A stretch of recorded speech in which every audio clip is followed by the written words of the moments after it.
Hello everyone, welcome to the next video of our operating system course, and in this video we are going to discuss about binary semaphores. So let me quickly share my screen with you.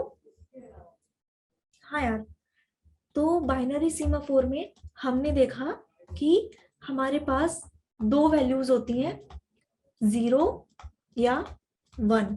ठीक है, तो basically मतलब क्या use है इन values का हम लोग एक बार देखते हैं। बेसिकली बाइनरी सीमाफोर में ना हम लोग इनिशियली अपने सीमाफोर की जो वैल्यू है उसे 1 रखते हैं, उसे 1 से इनिशियलाइज करवाते हैं। यहाँ पे क्या है, 1 का मतलब होता है कि अ प्रोसेस क्या, अगर सेमाफोर की वैल्यू 1 है तो उसका मतलब है a process can enter critical section. अगर ये वैल्यू 0 है तो a process can't enter critical section, मतलब क्रिटिकल सेक्शन ऑलरेडी मेरा ऑक्यूपाइड है। ठीक है, कोई प्रोसेस ने ऑक्यूपाई किया हुआ है। तो इसे एक बार देखते हैं। बेसिकली जो मेरा क्रिटिकल सेक्शन होता है, ठीक है, किसी भी प्रोसेस का जो क्रिटिकल सेक्शन है उसका कुछ एंट्री पॉइंट होता है, उसी तरह से उसका कुछ एग्जिट पॉइंट भी होता है। उसके क्या कोड्स होते हैं हम एक बार देख लेते हैं। जो मेरा एंट्री पॉइंट है उसका कोड ये होता है, मतलब एंट्री पॉइंट के लिए मैं वेट ऑपरेशन यूज करती हूँ। वेट ऑपरेशन में क्या कर रहे हैं हम लोग, कोड से देखते हैं एक बार। बेसिकली हम चेक करते हैं कि अगर मेरी सीमाफोर की वैल्यू 0 या 0 से छोटी है, ठीक है, नेगेटिव वैल्यू है, कुछ भी 0 है या कुछ नेगेटिव वैल्यू है, तो यहाँ पर क्या है, मेरे पास सेमीकोलन लगा हुआ है। सेमीकोलन हम लोग वरना कभी भी व्हाइल लूप के साथ यूज नहीं करते हैं। मैं यहाँ पे क्यों यूज कर रही हूँ, मैं बेसिकली ये कह रही हूँ कि अगर ये कंडीशन ट्रू हो जाती है तो जो मेरा प्रोसेस है वो इनफाइनाइट लूप में फंस जाएगा। वरना व्हाइल लूप में तो यही होता है ना, कंडीशन मीट हुई, ठीक है, तब तक कंडीशन वो मेरा लूप चलता रहता है जब तक वो कंडीशन सेटिस्फाइड रहती है। अगर मेरी एक बार भी सेमाफोर की वैल्यू 0 हुई, हमारे पास बाइनरी सीमाफोर है, यहाँ पे तो वैल्यू या तो 0 हो सकती है या 1 हो सकती है। तो अगर वैल्यू 0 हुई, ठीक है, तो क्या होगा, बेसिकली मेरा ये जो ये वाला प्रोसेस है ये लूप में फंस जाएगा। बट अगर वो वैल्यू 0 नहीं हुई, 1 हुई, तो बेसिकली कुछ नहीं, एस को 1 से 0 कर दो। सिंपल ये कह रहा है, ठीक है। और फिर मेरा वो जो प्रोसेस है क्रिटिकल सेक्शन में एंटर कर जाएगा, वैल्यू को वो 1 से 0 करेगा और क्रिटिकल सेक्शन में एंटर कर जाएगा। और जब उसका काम पूरा हो जाएगा, एग्जिट करने के लिए पहले वो सिग्नल वाले पार्ट में एंटर करेगा। सिग्नल वाले पार्ट में क्या करेगा, सिग्नल वाले पार्ट में कुछ नहीं, वो चेंज करके 0 की वैल्यू को बस सिंपली 1 कर देगा।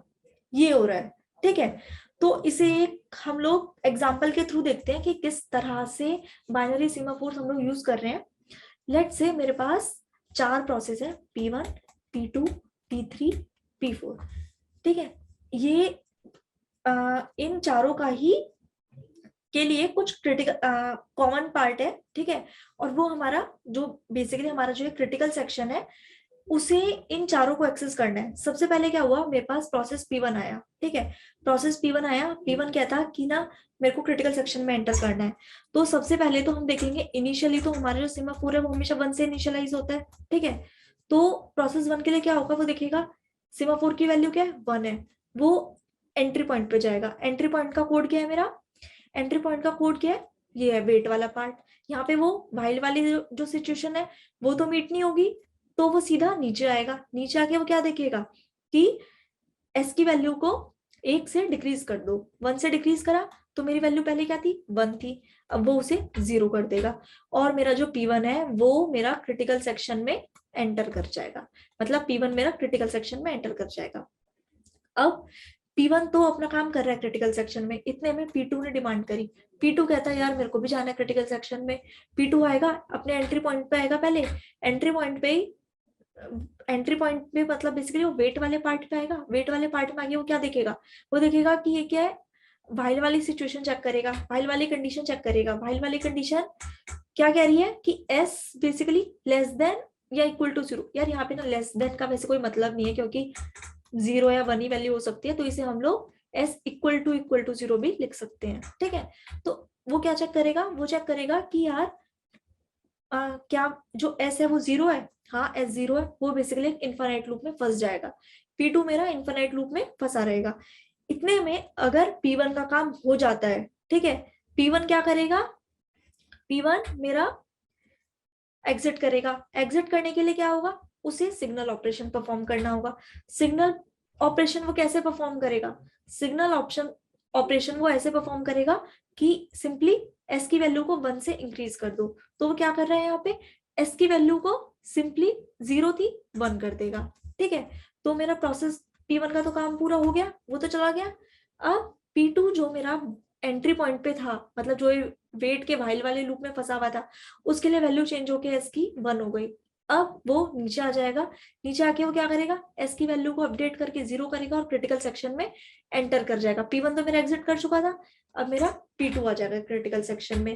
इसी तरह से अगर मेरे P3 को या P4 किसी भी प्रोसेस को इस क्रिटिकल सेक्शन में एंटर करना है, तो सबसे पहले वो सीमाफोर की वैल्यू देखेगा। सीमाफोर की वैल्यू अगर यहाँ पे 1 है तो वो क्रिटिकल सेक्शन में एंटर कर पाएगा। अगर वो वैल्यू 0 है, ठीक है, 0 है तो मतलब ऑलरेडी कोई ना कोई प्रोसेस अंदर है, तो वो उस वैल्यू को तो वो यहाँ पे लूप में फंस जाएगा जब तक वो प्रोसेस मेरा क्रिटिकल सेक्शन से निकल नहीं जाता, अपना सिग्नल वाला पार्ट पूरा कर नहीं लेता, तब तक वो प्रोसेस मेरा अगला प्रोसेस अंदर नहीं आ पाएगा। ठीक है, अगर हम इस केस में देखें बाइनरी सीमाफोर से, क्या म्यूचुअल एक्सक्लूजन अचीव हो पा रही है? बिल्कुल हो पा रही है, क्योंकि जब तक मेरा कोई भी प्रोसेस क्रिटिकल सेक्शन में है तो तब तक मेरा दूसरा प्रोसेस क्रिटिकल सेक्शन में नहीं आ पा रहा। कैसे नहीं आ पा रहा? क्योंकि जो सीमाफोर की वैल्यू है, जब भी कोई प्रोसेस अंदर क्रिटिकल सेक्शन में जा रहा है वो 1 से चेंज करके 0 कर दे रहा है, और जब भी ये वैल्यू 0 होगी कोई भी प्रोसेस क्रिटिकल सेक्शन में एंटर नहीं कर पाएगा। तो म्यूचुअल एक्सक्लूजन तो बराबर मिल रहा है। अब दूसरी चीज आती है प्रोग्रेस। कैसी है प्रोग्रेस? अगर मैं देखूं कि यार ऐसा तो नहीं है कि मेरा जो प्रोसेस 1 है वो क्रिटिकल सेक्शन से निकल जाए और P2 एंटर भी नहीं कर पाया, मतलब बेसिकली मैं ये कह रही हूँ कि क्रिटिकल सेक्शन में P1 भी नहीं है बट P2 भी P1 की वजह से नहीं जा पा रहा। ऐसा इसलिए नहीं होगा क्योंकि जब भी P1 मेरा एग्जिट करेगा वो हमेशा सेमाफोर की वैल्यू को अपडेट करके ही एग्जिट करेगा। वो जैसे ही एग्जिट कर रहा है उसका सबसे पहला काम यही है कि वो एस की जो वैल्यू जो वो 0 करके एंटर करा था वो उस वैल्यू को चेंज करके 1 कर दे।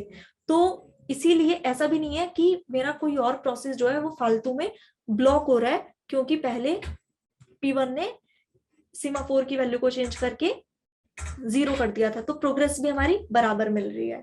ठीक है, तो बेसिकली ये तो यार हमारा बाइनरी सीमाफोर वाला पार्ट हो गया। इसमें बाउंडेड वेटिंग हमारी किस तरह से चलती है ये एक बार हम लोग काउंटिंग सेमाफोर की बात देखते हैं। इसमें एक्चुअली बाउंडेड वेटिंग मतलब बेसिकली स्टारवेशन है या नहीं है, ये हमारा डिपेंड करेगा कि हमारा एल्गोरिथम कौन सा चल रहा है। अभी लीफो चल रहा है या फीफो चल रहा है, मतलब लास्ट इन फर्स्ट आउट है या फिर फर्स्ट इन फर्स्ट आउट है। अब तो उसके बेसिस पे हमारा बेसिकली उससे डिसाइड होता है कि स्टारवेशन हो रही है या नहीं हो रही। मतलब ऐसा हो सकता है, मैं बता ही देती हूँ अभी, कि अगर मेरा लास्ट इन फर्स्ट आउट वाला केस है, लास्ट इन मतलब सबसे पहले फर्स्ट इन फर्स्ट आउट का केस लेते हैं। क्या हुआ, P1 क्रिटिकल सेक्शन में आया, पूरा काम किया, चला गया, फिर P2 आया, P2 ने किया। ठीक है, इसी तरह से मेरे सारे काम पूरे हो जाएंगे। लीफो में क्या होगा यार, P1 आया, अपना काम किया और उसने वापस से वेट वाले पार्ट में घुस गया, एंट्री पॉइंट पे घुस गया। तो क्योंकि लास्ट इन फर्स्ट आउट है तो इसलिए P1 ही हमेशा मेरा क्रिटिकल सेक्शन को एक्सेस करता रहेगा, बाकी जो प्रोसेस है वो स्टार्व कर जाएंगे। तो इस केस में क्या है यार, वो डिपेंड करता है, रैंडम होगा, कभी स्टार्वेशन होगी कभी स्टार्वेशन नहीं होगी। ठीक है, नेक्स्ट वीडियो में we will be discussing about counting semaphores. So मिलते हैं नेक्स्ट वीडियो में फिर। Thank you.